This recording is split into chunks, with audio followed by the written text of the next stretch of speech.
அனைவருக்கும் வணக்கம். Welcome to our channel ready learn achieve. RLA அகாடமிக்கு தங்களை அன்புடன் வரவேற்கிறேன். So TNPSC AE exam notification வந்துருச்சு. ஸோ அதை பற்றின எல்லா டீட்டெயில்ஸுமே ஒரு வீடியோ மேக் பண்ணியிருக்கோம். அதே மாதிரி பேசிக் இன்ஜினியரிங் இருக்கா இல்லையா, ஸோ 60 நாளில் எப்படி படிக்கிறது ஏஇக்கு, ஸோ இந்த மாதிரி எல்லா விதமான வீடியோவும் கீழே லிங்க் இருக்கு, கண்டிப்பா போய் பாருங்க. மறக்காம என்ன பண்ணுங்க, சப்ஸ்கிரைப் பண்ணிக்கோங்க நம்ம சேனலை. ஸோ இந்த வீடியோல நம்ம என்ன பார்க்க போறோம் அப்படின்னு பாத்தீங்கன்னா, ஸ்டெப் பை ஸ்டெப்பா டிஎன்பிஎஸ்சி ஏஇ எக்ஸாமுக்கு, ஏன்னா நிறைய பேருக்கு அப்ளை பண்றதே வந்து ஒரு டவுட்டா இருக்கு. ஸோ என்னென்ன அப்ளை பண்ணணும், என்னென்ன பண்ணக்கூடாது, ஸோ எல்லாத்துலேயுமே நம்ம எந்த தவறுமே இல்லாம, எந்த மிஸ்டேக்கும் இல்லாம ஆன்லைன் அப்ளிகேஷன் ஃபார்மை எப்படி ஃபில் பண்றது அப்படின்றத ஸ்டெப் பை ஸ்டெப்பா உங்களுக்கு நான் சொல்ல போறேன். கண்டிப்பா என்ன பண்ணுங்க, ஒரு ஸ்டெப்பு கூட விடாம பாருங்க. இந்த வீடியோ எண்டு முடிகிற வரைக்குமே உங்களுக்கு ரொம்ப ரொம்ப யூஸ்ஃபுல்லா இருக்கும். பேமெண்ட் முடிகிற வரைக்குமே நான் எல்லாத்தையுமே உங்களுக்கு சொல்ல போறேன். மறக்காம என்ன பண்ணுங்க, நம்மளோட சேனலை சப்ஸ்கிரைப் பண்ணிட்டு உங்களோட ஃப்ரெண்ட்ஸுக்கு ஷேர் பண்ணிவிடுங்க. அதே மாதிரி டிஎன்பிஎஸ்சி ஏஇக்கு மெக்கானிக்கலுக்கு நம்ம என்ன பண்ணோம்னா ஃப்ரீ கிளாஸஸ் கொடுக்க போறோம். ஆல்ரெடி வந்து TNPSC combine engineering subordinate service எக்ஸாமுக்கு நம்ம கிளாஸ் செஷன்லாம் ஃபாலோ பண்ணிருந்தீங்கன்னா கண்டிப்பா உங்களால என்னது நம்மளோட செஷன் எப்படி இருக்கும் அப்படின்றது தெரிஞ்சிருக்கும். ஸோ இது வரைக்கும் தெரியலனாலும் டிஎன்பிஎஸ்சி ப்ரிப்பேர் பண்றவங்க கண்டிப்பா நம்ம சேனலை ஃபாலோ பண்ணிக்கோங்க. ஸோ நம்ம இதுல என்னென்ன எக்ஸாம்ஸ்லாம் போயிட்டு இருக்கு அப்படின்னு பாத்தீங்கன்னா, எல்லாத்துக்குமே நம்ம கிளாஸஸ் கொடுத்துக்கிட்டு இருக்கோம். எல்லாத்துக்குமே நம்ம என்ன பண்ணிட்டு இருக்கோம், கிளாஸஸ் கொடுத்துக்கிட்டே தான் இருப்போம். டிஎன்பிஎஸ்சி எல்லா எக்ஸாமும் அப்போ குரூப் 4 வரும், அதுக்கு கிளாஸஸ் கொடுப்போம் ஃப்ரீயா. டிஎன்எஸ்ஆர்பி எஸ்ஐ கிளாஸஸ், அதே மாதிரி பிசி கிளாஸஸ்க்கும் போய்கிட்டு இருக்கு கொஞ்சம். அதுக்கு ஒரு 15ஆம் தேதி 16ஆம் தேதி ஒரு பிக் லான்ச் மாதிரி ஒன்று வச்சிருக்கோம். பிடிஎஃப் கோர்ஸ் மாதிரி சேல் பண்ணலாம் அப்படின்னு. ஸோ அதுக்கு உங்களோட சப்போர்ட்டை கொடுங்க. எஸ்எஸ்சி ஜேஇ முடிஞ்சு, ஸோ அதுக்கும் வீடியோஸ் உங்களுக்கு அப்கமிங்ல வரும். டிஆர்பி அசிஸ்டன்ட் ப்ரொஃபசர் எப்போ வரும் என்ன அப்படின்ற டீடைல்ஸும் உங்களுக்கு கீழே டிஸ்கிரிப்ஷன்ல கொடுத்துருக்கேன். கண்டிப்பா எல்லாத்தையுமே போய் பாருங்க. மறக்காம நம்ம சேனலை சப்ஸ்கிரைப் பண்ணுங்க. ஸோ ஃபர்ஸ்ட் டிஎன்பிஎஸ்சி வெப்சைட் என்ன பண்றீங்கன்னா, டிஎன்பிஎஸ்சி அப்படின்றத போட்டுறீங்க, சரிங்களா? அபிஷியல் வெப்சைட் இதுதான், tnpscgovernment.in. ஸோ இந்த வெப்சைட்ல போயிட்டு என்ன பண்றீங்கன்னா, ஃபர்ஸ்ட் எடுத்தோன்னே இதை கிளிக் பண்றீங்க. இதை கிளிக் பண்ணோன்னே என்ன பண்ணணும் பாத்தீங்கன்னா, ஹோம் பேஜுக்கு போகும். ஹோம் பேஜுக்கு போனதுக்கு அப்புறம் என்ன பண்ணீங்கன்னா, இந்த அப்ளை ஆன்லைன் இருக்கு பாத்தீங்களா, இந்த அப்ளை ஆன்லைன் அப்படின்றத நீங்க கிளிக் பண்ணீங்க அப்படின்னா ஸோ எங்க போகணும், இந்த இடத்துக்கு வரும். ஸோ இந்த இடத்துல பாத்தீங்கன்னா, இந்த விண்ணப்பிக்க அப்படின்னா இங்கிலீஷ்ல, தமிழ்ல வந்து விண்ணப்பிக்கன்னு இருக்கும், அப்ளை அப்படின்றத காட்டும்.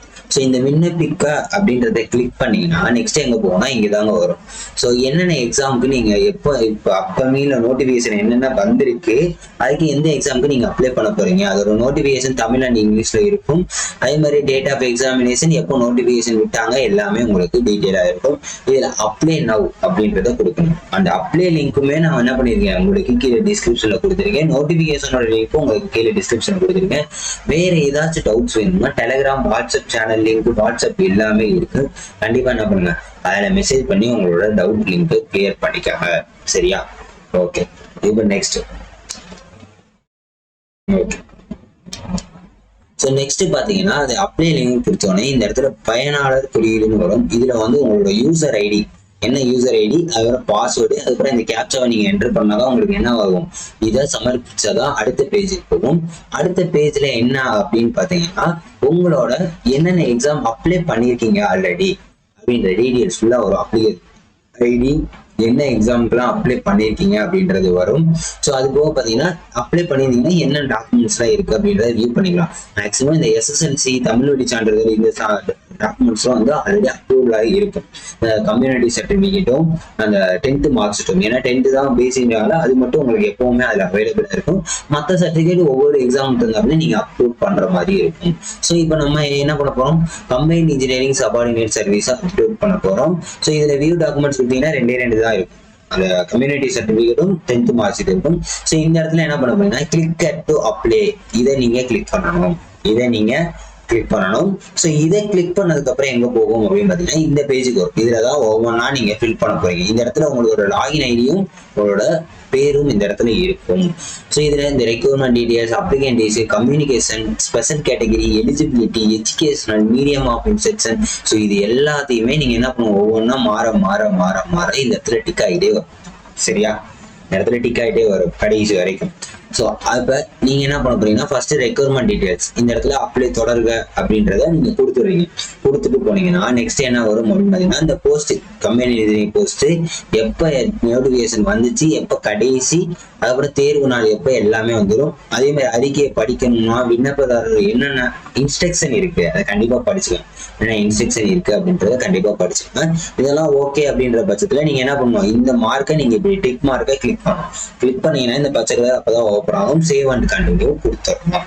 சரியா, சேவ் அண்ட் கண்டினியூ கொடுத்துடணும். ஸோ நான் பொறுமையாக தான் சொல்லிட்டு இருக்கேன், இல்லாட்டி ஷோ பண்ணி பாருங்க. நெக்ஸ்ட் எங்க போகும் அப்படின்னு பார்த்தீங்கன்னா நெக்ஸ்ட் இந்த இடத்துல தான் அப்ளிகேஷன் டீடைல்ஸ் வரும். இந்த இடத்துல உங்களோட புகைப்படத்தை அப்லோட் பண்ணணும். புகைப்படத்தை அப்லோட் பண்ணணும். ஸோ இது என்ன அப்படின்னு பார்த்தீங்கன்னா இதுல ஒரு ஸ்பெஷல் கேட்டகரி இருக்கும். உங்களோட போட்டோவை இத்தனை எம்பிக்குள்ளதான் இருக்கணும், இத்தனை கேபிக்குள்ளதான் இருக்கணும் அப்படின்றத கேட்பாங்க. அப்படி கேட்டு உங்களோடது எம்பி கூட இருந்துச்சுன்னா என்ன பண்ணணும்னா பக்கத்துல இன்னொரு டேப் ஓபன் பண்ணிட்டு size reducer, image size reducer அப்படின்றத போட்டீங்கன்னா நிறைய வெப்சைட் ஆன்லைன்லயே கிடைக்கும். ஆன்லைன்லயே போடுங்க. சரிங்களா, ஆன்லைன்ல போட்டு உங்களோட எந்த போட்டோவை மாற்ற போறீங்களோ அதை என்ன பண்ணுங்க, அப்லோட் பண்ணுங்க. அதை அப்லோட் பண்ணி கன்வெர்ட் ஃபைல் கொடுத்தீங்கன்னா கண்டிப்பா சைஸ் ரெடியூஸ் ஆயிடும். அந்த இடத்துல உங்களோட போட்டோ அப்லோட் பண்றப்ப எந்த மாசம் எடுத்தது அப்படின்றத கொடுத்துட்டு இந்த இடத்துல சேவ் போட்டோவை கொடுத்துடணும். முதல் விஷயம். ரெண்டாவது விஷயம் பாத்தீங்கன்னா கையெழுத்து. இதுவும் பாத்தீங்கன்னா அதுக்கு உண்டான ஸ்பெசிபிக் கேட்டகரி இருக்கும்.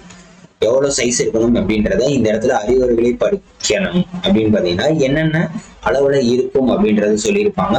அதை படிச்சு அதன்படி தான் நீங்க அப்ளை பண்ணணும். அதுக்கப்புறம் சேவ் சிக்னேச்சர் நீங்க கொடுத்துடணும். சரியா, முடிஞ்சிருச்சு. இப்ப இதெல்லாம் சேவ் பண்ணீங்கன்னா அவ்வளவுதான், உங்களோட வேலை முடிஞ்சிருச்சு. அப்புறம் என்ன வரும்னா நீங்க ஆல்ரெடி அப்ளை பண்ணிருப்பீங்க. டிஎன்பிஎஸ்சி இது வரைக்கும் அப்ளை பண்ணாதவங்க அப்படின்றது யாருமே இருக்க மாட்டாங்க. சரியா, பேசிக்கா அப்ளை பண்ணவங்களுக்கான இதுதான் இது. ஸோ ஃபுல்லா என்ன பண்ணுவோம், இந்த இதுல உங்களோட ஒரு முறை ஃபர்ஸ்ட் ஒன் டைம் ரிஜிஸ்டர் பண்ணிருப்பீங்களா, அப்போ உங்களோட டீடைல்ஸ் ஃபுல்லாவே கொடுத்துருப்பீங்க. அதனால அது ஃபுல்லா வந்துடும்.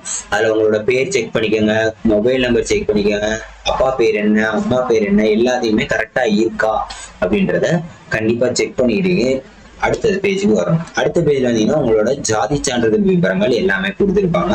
ஸோ இது நான் உங்களுக்கு ஹைட் பண்ணியிருக்கேன். ஏன்னா எல்லா டீட்டெயிலும் பர்சனல் டீட்டெயில்ஸ் தான் ஷேர் பண்ண முடியல. அந்த ஒரு ரீசனால தான் உங்களுக்கு ஹைட் பண்ணியிருக்கேன். ஸோ இதுல என்னது உங்களோட ஜாதி பிரிவு என்ன, சான்று வழங்கப்பட்ட தேதி என்ன, எல்லாமே உங்களுக்கு வந்துடும். எல்லாமே உங்களுக்கு என்னது வந்துடும். சரியா, ஸோ இப்ப இப்ப நீங்க என்ன பண்றீங்க அப்படின்னு பாத்தீங்கன்னா மெயில் ஐடி எல்லாமே இருக்கு. அடுத்து விண்ணப்பதாரரோட பெயர் இந்த இடத்துல என்னன்னா நீங்க திருப்பி ஃபில் பண்ண ஆரம்பிக்கணும். அப்போ நீங்க தான் அப்ளை பண்றீங்களா அப்படின்றது தெரிஞ்சுக்கிறதுக்காக தான் இது. இந்த இடத்துல உங்க நேம் இப்ப சப்போஸ் சதீஷ் அப்படின்னு வச்சுக்கீங்க, சதீஷ். அதுக்கப்புறம் ஏஓபிஓ இங்க போட்டுருங்க விஷயம். அப்புறம் பிறந்த தேதி, பாலினம், வகுப்பு, கைபேசி எண், இதெல்லாமே கொடுத்துருக்கோம். இதெல்லாம் கொடுத்துட்டு இந்த இடத்துல டிக் மார்க் கேட்கும். என்னது சேவ் ப்ரொசீட் கொடுத்துரும். சப்போஸ் அதுல எனக்கு தப்பா இருக்கு அப்படின்னா இந்த இடத்துல எடிட்டிங் ஓடிஆர் பார்த்தீங்கன்னா இதை கொடுத்து மற்றது எல்லாமே நீங்க என்ன பண்ணிக்கலாம், திருத்திக்கலாம். பாத்தீங்கன்னா இங்கேயே கொடுத்துக்கலாம். நீங்கள் நிரந்தர பதிவில் செய்யும் மாற்றங்கள் உரிய சரிபார்ப்புக்கு பின்னரே ஏற்றுக்கொள்ளப்படும். அதையும் கரெக்டா கொடுத்து சரியா இருக்கான்னு செக் பண்ணிட்டு தான் என்ன வரும் அப்படின்றத சொல்லியிருக்காங்க. நெக்ஸ்ட் என்ன பாத்தீங்கன்னா உங்களோட அட்ரஸ் என்னங்க பாருங்க. இது ஒவ்வொன்றும் நம்ம ஃபில் பண்ண என்ன ஆயிட்டு வரும், டிக் ஆயிட்டு வரும், பாத்துக்கோங்க. ஸோ இதுவும் அட்ரஸ் என்ன அப்படின்னு பாத்தீங்கன்னா தொடர்பு முகவரி, அப்புறம் நிரந்தர முகவரி, இதெல்லாம் கரெக்டா இருக்கான்னு பாத்துக்கோங்க.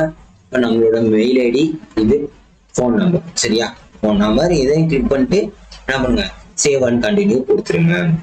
நெக்ஸ்ட் அதுக்கப்புறம் பாத்தீங்கன்னா இதுல கொஸ்டின்ஸ் கேட்பாங்க. ஸ்பெஷல் கேட்டகரி நீங்க மாற்றுத்திறனாளியா, கிடையாதுன்னா கிடையாது, இருக்கீங்கன்னா இருக்கு.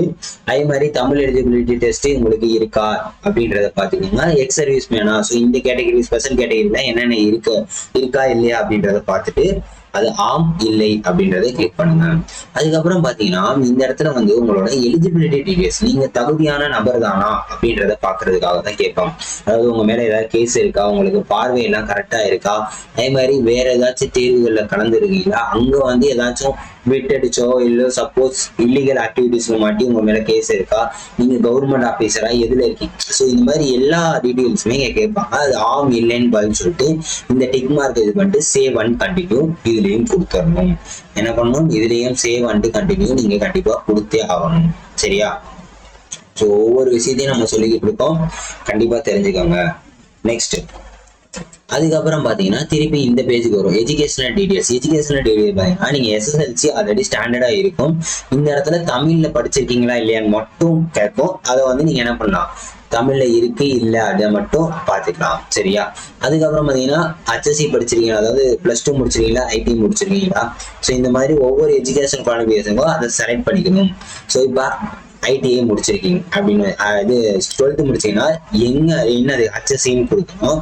அதே மாதிரி எந்த ஸ்கூல்ல படிச்சீங்க, இல்ல தமிழ் இது வந்து என்னன்னா ஸ்டேட் போர்டா இல்ல சிபிஎஸ்சி அப்படின்னு கேட்கும். அதே மாதிரி சான்றிதழ் நம்பர், உங்களோட ரிஜிஸ்ட்ரேஷன் நம்பர் இருக்கும் சான்றிதழ்ல, உங்களோட +2 மார்க் ஷீட்ல இருக்கும் மேல சான்றிதழ் நம்பர்.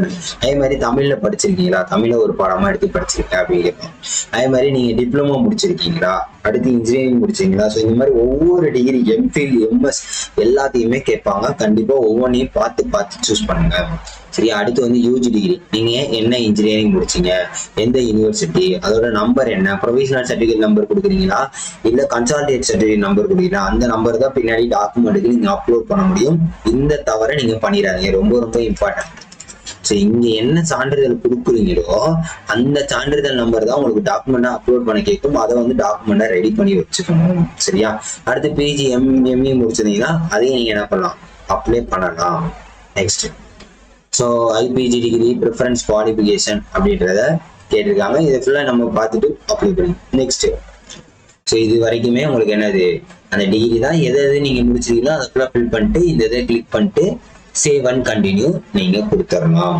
நெக்ஸ்ட், ஸோ இதெல்லாம் நீங்க கரெக்டா தான் கொடுத்துருக்கீங்களா அப்படின்றத கேட்கறதுக்கு ஒரு பாப்அப் நோட்டிஃபிகேஷனும் ஆம் அப்படின்றத செலக்ட் பண்ணும். ஆம் அப்படின்றத செலக்ட் பண்ணிட்டு நெக்ஸ்ட் போனீங்க அப்படின்னா தமிழ் வழி சான்றிதழ் நீங்க பெற்றிருக்கீங்களா அப்படின்னு கேட்டிருக்கோம்.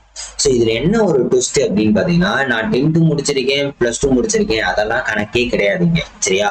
அதெல்லாம் கணக்கே கிடையாது. என்னன்னு பாத்தீங்கன்னா, இந்த இதை நீங்க ஆம்னு கிளிக் பண்ணீங்கன்னா அப்படின்னா எஸ்எஸ்எல்சி முடிச்சிருக்கணும், HSC முடிச்சிருக்கணும், யூஜி முடிச்சிருக்கணும். இது ரெண்டையும் கிளிக் பண்ணி இதை கிளிக் பண்ணாம விட்டீங்கன்னா வராது. அது நல்லா நோட் பண்ணிக்கோங்க, இது வராது. இப்ப நீங்க இந்த இடத்துல இல்லைன்னு தான் போட முடியும். ஏன்னா இன்ஜினியரிங் மேக்சிமம் என்ன பண்ணிருப்பாங்க, இங்கிலீஷ் மீடியத்துல தான் படிச்சிருப்பாங்க, தமிழ்ல படிச்சிருக்கவே முடியாது. அப்ப இந்த இடத்துலதான் வந்து தமிழ் வழியில படிச்சவங்களுக்கு ஒரு எக்ஸ்ட்ரா வாய்ப்பு கிடைக்குது. ஏன்னா தமிழ் வழியில படிச்சவங்களுக்கு 20% ஒதுக்கீடு இருக்கு, எல்லாருக்கும் தெரியும். ஸோ அப்படி இருக்கப்ப நீங்க வந்து இந்த மேக்ஸும் எல்லாருமே இல்லைன்னு தான் போடணும். இங்கிலீஷ் மீடியத்துல படிச்சிருப்போம் இன்ஜினியரிங், அப்போ வந்து இல்லைன்னு தான் போடணும். எஸ்எஸ்எல்சி HSC வந்து தமிழ் மீடியத்துல படிச்சிருந்தாலுமே இதை வந்து இல்லைன்னு தான் நீங்க போடணும். அதுக்கப்புறம் செக் பண்ணிட்டு நீங்க என்ன பண்ணணும், இந்த இதை ஆர்எம்ஆர் கிளிக் பண்ணி பாக்ஸை கிளிக் பண்ணிட்டு சேவ் அண்ட் ப்ரொசீட் கொடுத்துடணும். சரியா? நெக்ஸ்ட், ஸோ இந்த இடத்துல எக்ஸ்பீரியன்ஸ் கேட்டிருக்காங்க பார்த்தீங்களா, இது அந்த 1, அதுக்கப்புறம் பாத்தீங்கன்னா 4, 8, 9 நம்ம இந்த பேசிக் இன்ஜினியரிங் ஒரு வீடியோ ஆல்ரெடி போட்டிருந்தேன். அதோட லிங்க் வேணாலும் கீழே டிஸ்கிரிப்ஷன்ல இருக்கு. அதே மாதிரி மேல ஐ பட்டன்லயும் கொடுத்துருக்கோம், கண்டிப்பா போய் பாருங்க. சரியா? மேல ஐ பட்டன்லயும் கொடுத்துருக்கேன். ஸோ எக்ஸ்பீரியன்ஸ் அந்த இதுல வந்து இப்ப சிவிலா முடிச்சிருந்தா சர்வேல இருந்திருக்காங்களா, அதே மாதிரி பிராக்டிக்கல் எக்ஸ்பீரியன்ஸ் ஒர்க் ஷாப்ல இருந்திருக்காங்களா. ஸோ அந்த போஸ்டிங் தான் கேட்கறாங்க, அந்த போஸ்டிங் தான் கேட்கறாங்க. ஸோ அதெல்லாம் இருக்குன்னா இருக்கு, இல்லைன்னா இல்லைன்னு போட்டு சேவ் அண்ட் கண்டினியூ இந்த பாக்ஸை கிளிக் பண்ணாதான் உங்களால சேவ் அண்ட் கண்டினியூ கொடுக்க முடியும் அப்படின்றத பாத்துக்கணும். நெக்ஸ்ட், ஸோ இதுக்கப்புறம் பாத்தீங்கன்னா உங்களுக்கு சென்டர் என்னது, ஃபர்ஸ்ட் நீங்க எந்த சொந்த ஊரோ அதை போடுங்க, அதுக்கப்புறம் பக்கத்துல இருக்க ஊரை போட்டுக்கோங்க. ஸோ இதுலதான் எல்லாருமே கன்ஃபியூஸ் ஆகுது.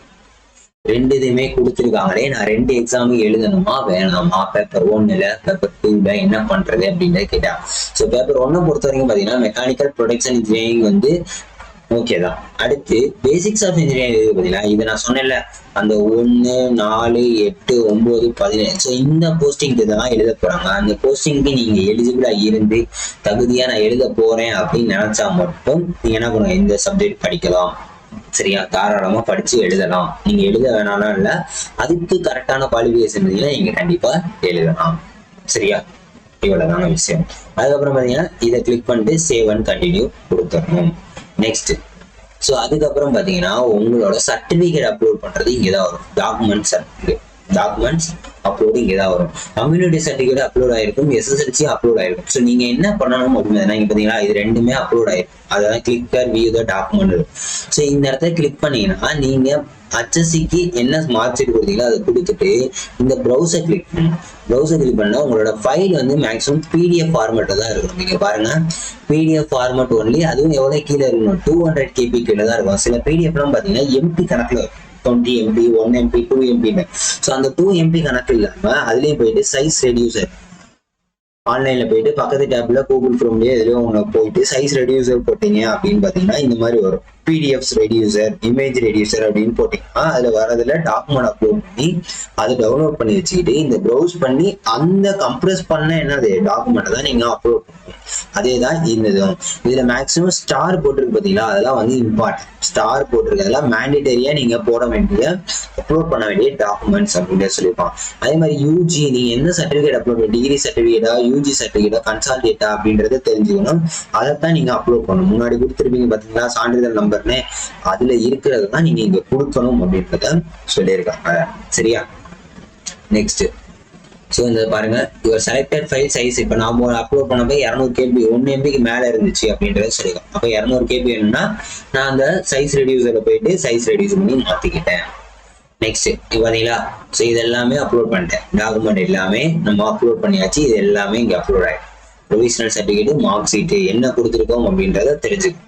நெக்ஸ்ட் ஸோ இதெல்லாம் முடிச்சதுக்கு அப்புறம் உங்களுக்கு இந்த மாதிரி தான் வரும். இதுல என்னன்னா முன்னாடி கேட்டது எல்லாத்தையுமே கேட்டிருப்பேன்.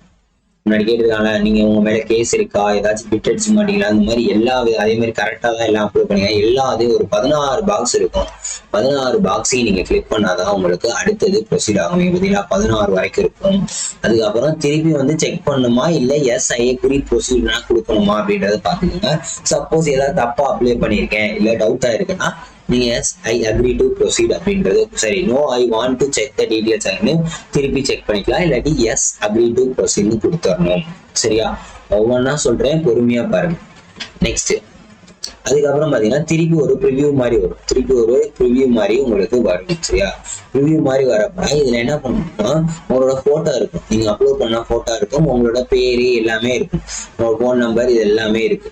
சரியா? இதெல்லாம் ஒரு தடவை நான் கரெக்டா இருக்கா அப்படின்றத செக் பண்ணிக்க. அதே மாதிரி இங்க கொடுத்துருக்கதெல்லாம் வந்து கரெக்டா இருக்கான்றத பார்த்து. நெக்ஸ்ட் வந்து பேமெண்ட்டுக்கு பாத்தீங்கன்னா ஒரு ஸ்டேட்டஸ் வரும். அதுல வந்து 200 ரூபான்னு போட்டு இங்க எஸ்பிஐன்னு வரும். இன்னொன்னு பேடிஎம் கேட்வே அப்படின்னு வரும். பேடிஎம் கேட்வே அதுல வந்து டெபிட் கார்டா என்ன அப்படின்றத கொடுத்தீங்கன்னா நெக்ஸ்ட் இந்த மாதிரி தான் வரும். ஆன்லைனா ஆஃப்லைன், ஆன்லைனா இல்ல சலானா அப்படின்றது கேட்கும். டெபிட் கார்டு அப்படின்னு கொடுத்துட்டு நெக்ஸ்ட் என்ன பண்ண போறீங்க, இந்த மாதிரி தான் உங்களுக்கு ஓப்பன் ஆகும். அதுல வந்து பே நவ் வந்து சப்மிட் அப்ளிகேஷன் அப்படின்னு கொடுத்தீங்கன்னா உங்களுக்கு என்ன ஆகும், இந்த மாதிரி ஒரு பேஜ் ஓப்பன் ஆகும். இதுல வந்து என்னது கிரெடிட் கார்டுனா credit card, debit card, net banking. So debit கார்டுனா இதை கிளிக் பண்ணி உங்களோட கார்டு டீடைல்ஸை கொடுத்தீங்கன்னா கரெக்டா இருக்கும். உங்களோட கார்டு டீடைல்ஸை கொடுத்துட்டு எல்லாமே கரெக்டா பேமெண்ட் கொடுக்கும். அதே மாதிரி ஓடிபி வரும். ஸோ அதெல்லாம் கொடுத்துட்டீங்கன்னா சம்டைம்ஸ் சர்வர் யாராவது இருந்துச்சா உங்களுக்கு என்ன ஆயிடும், உங்களுக்கு அமௌண்ட் எடுத்துட்டாங்கன்னா 24 ஹவர்ஸ்ல ரிட்டர்ன் ஆயிடும். அமௌண்ட் எடுக்கல அப்படின்னா எரர் காட்டும். ஸோ அதை வந்து சம்டைம்ஸ் இன்னும் கொஞ்ச நாள் கழிச்சோ இல்லை ஒரு நாள் கழிச்சோ நீங்க வந்து ட்ரை பண்ணுங்க அப்படின்னு அர்த்தம். ஸோ அப்படி இல்லைன்னா இந்த இருக்கு பாருங்க இப்படி வந்துடும். ஸோ அதுக்கப்புறம் நீங்க லாக் அவுட் பண்ணிட்டு திருப்பி ஓபன் பண்றப்ப இந்த மாதிரி மேக் பேமெண்ட் அப்படின்றதுதான் வரும். ஸோ ஏன்னா மற்ற எல்லா ப்ராசஸும் முடிஞ்சிச்சிங்க பார்த்தீங்களா, கன்ஃபார்ம்டு பட் நாட் பெய்டுன்னு வரும். இந்த மாதிரி மற்ற பே பண்ணிட்டீங்கன்னா இந்த இடத்துல கன்ஃபார்ம்டுன்னு வந்துடும். ஸோ இவ்வளவுதாங்க, இவ்வளவுதான்.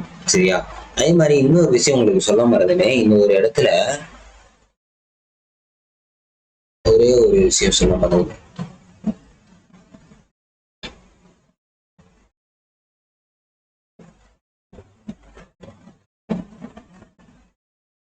இந்த குவாலிஃபிகேஷன்ல இந்த இடத்துக்கு பாருங்க. இந்த இடத்துல வந்து ஒரு கேள்வி வந்து கேட்டிருப்பாங்க. என்ன கேள்வி அப்படின்னு பாத்தீங்கன்னா, அதாவது அந்த நிறைய கொஸ்டின் கேட்டிருந்தாங்கல்ல, நிறைய கொஸ்டின் கேட்ட இடத்துலதான் வந்து பிரிஸ்கிரைப்டு குவாலிஃபிகேஷனா ஈக்குவல் குவாலிஃபிகேஷனா அப்படின்னு ஒரு கொஸ்டின் வந்திருக்கும். அது எந்த இடத்துல கரெக்டா வந்துச்சுன்னு தெரியல. அது கிளிக் பண்றப்பே தெரியும். பிரிஸ்கிரைப்டு குவாலிஃபிகேஷனா அதாவது நீங்கள் இணையான கல்வி தகுதி பெற்றுள்ளீர்களா இல்லாட்டி வந்து அதுக்கு அந்த குவாலிஃபிகேஷன் தான் பெற்றிருக்கீங்களா அப்படின்னு வரும். சரியா? ரொம்ப ரொம்ப முக்கியமானதுங்க அது. சரியா? அதை மட்டும் நல்லா நோட் பண்ணிக்கோங்க. அதாவது இந்த மாதிரி கொஸ்டின்ஸ் இந்த இடத்துல என்ன கொஸ்டின் வரும் அப்படின்னு பாத்தீங்கன்னா, நீங்கள் நம்ம கொடுத்திருக்கிறதுக்கு இணையான கல்வி தகுதி பெற்றிருக்கீங்களா இல்ல அந்த கல்வி தகுதியை பெற்றிருக்கலாம் அப்படிங்கும். நீங்க மெக்கானிக்கல் இன்ஜினியரிங் முடிச்சிருந்தா அந்த கல்வி தகுதி தான் வரும். இல்ல வேற ஏதாச்சும் டிப்ளமோ முடிச்சு இந்த மாதிரி முடிச்சிருந்தாங்கன்னா அது வந்து ஈக்குவலன்ட் அப்படின்றத தெரிஞ்சுக்கோங்க. ஸோ ஓவராலா பாத்தீங்கன்னா நம்ம அப்ளிகேஷன் எப்படி அப்ளை பண்றது, பேமெண்ட் வரை கடைசி வரைக்கும் பார்த்தாச்சு. மறக்காம என்ன பண்ணுங்க, நம்ம சேனலை சப்ஸ்கிரைப் பண்ணி உங்களோட ஃப்ரெண்ட்ஸுக்கு ஷேர் பண்ணி விடுங்க தயவு செய்து. அதே மாதிரி அப்கமிங்ல உங்களுக்கு கிளாஸஸ் வீடியோ அப்லோட் ஆயிடும். Maximum first syllabus analysis, cut off analysis பார்த்துட்டு தான் அதுக்கப்புறம் என்ன பண்ண போறோம், நம்ம கிளாஸஸ்குள்ளேயே போக போறோம். கண்டிப்பா என்ன பண்ணுங்க, தொடர்ந்து நம்ம சேனலை ஃபாலோ பண்ணி உங்களோட ஃப்ரெண்ட்ஸுக்கு ஷேர் பண்ணிவிடுங்க. தேங்க்யூ, நன்றி.